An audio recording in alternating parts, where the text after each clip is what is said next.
آموزش شکل‌ها. مربع،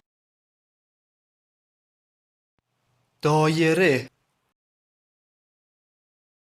مثلث، مستطیل، لوزی، بیضی، زوزنقه، شش ضلعی، ستاره. این پنیر به شکل مثلث است. این تخم مرغ به شکل بیضی است. این هندوانه به شکل دایره است.